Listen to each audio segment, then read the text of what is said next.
મળતી માહિતી પ્રમાણે બેગમપુરા વિસ્તારમાં 55 વર્ષીય મોહમ્મદ હનીમ ગુલાબ રસુલ હાંસોટી પરિવાર સાથે રહેતા હતા.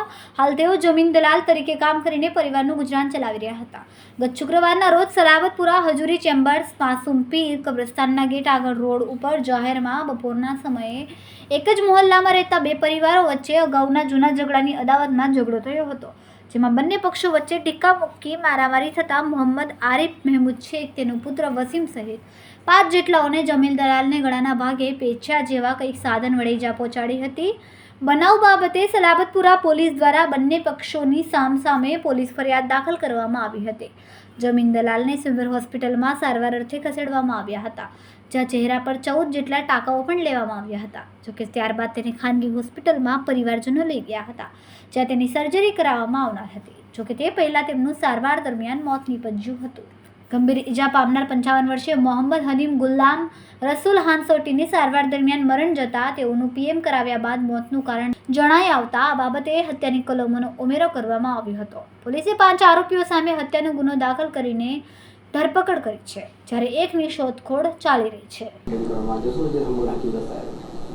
તારીખ 6 સપ્ટેમ્બર શુક્રવારના બપોરે 2:30 થી 3 વાગ્યાના સમયમાં આ જે બનાવ બનેલો છે એના ફરિયાદી જે છે મોહમ્મદ અઝીમ, એ સલાબતપુરાના હજુરી ચેમ્બર માસૂમ પીર કબ્રસ્તાન ખાતે ગયા હતા અને ત્યાંથી બહાર નીકળી રહ્યા હતા. ત્યારે આ જે બનાવના આરોપી છે વસીમ શેખ અને તેના પિતા મોહમ્મદ આરિફ શેખ, એમણે જૂની અદાવતમાં આ બનાવના ફરિયાદી નઝીમ ઉપર હુમલો કરેલો હતો.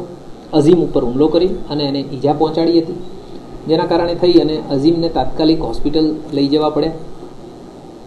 ત્યારબાદ આ અઝીમના ભાઈ અને એના કાકા એ બંને એ સ્થળે આવી અને આ જે આરોપીઓ છે એમની સાથે વાત કરી રહ્યા હતા કે કેમ આ રીતે મારામારી કરો છો, અને એ બાબતની એમને સમજ કરી રહ્યા હતા આવું કંઈ ન કરવા માટે. એ દરમિયાન આ લોકોએ તેમની ઉપર પણ હુમલો કરી દીધેલો અને જે આ બનાવમાં ભોગ બનનાર છે અઝીમના કાકા મોહમ્મદ હનીફ ગુલામ રસુલ હાંસોટી, એમની ઉપર એમના ફેસ ઉપર મુક્કા માર્યા અને એમને ગંભીર ઈજાઓ પહોંચાડી હતી, જેના કારણે તેમને હોસ્પિટલાઇઝ કરવામાં આવ્યા હતા. અને આ હોસ્પિટલાઇઝ કરવામાં આવ્યા એ દરમિયાન તેમનું અવસાન થયું. જેથી આ જે બનાવ છે એમાં ભારતીય ન્યાય સંહિતાની કલમ 103(1), 189(2), 191(2), 190 અને 191(3) નો ઉમેરો કરવામાં આવેલો છે. અને આ જે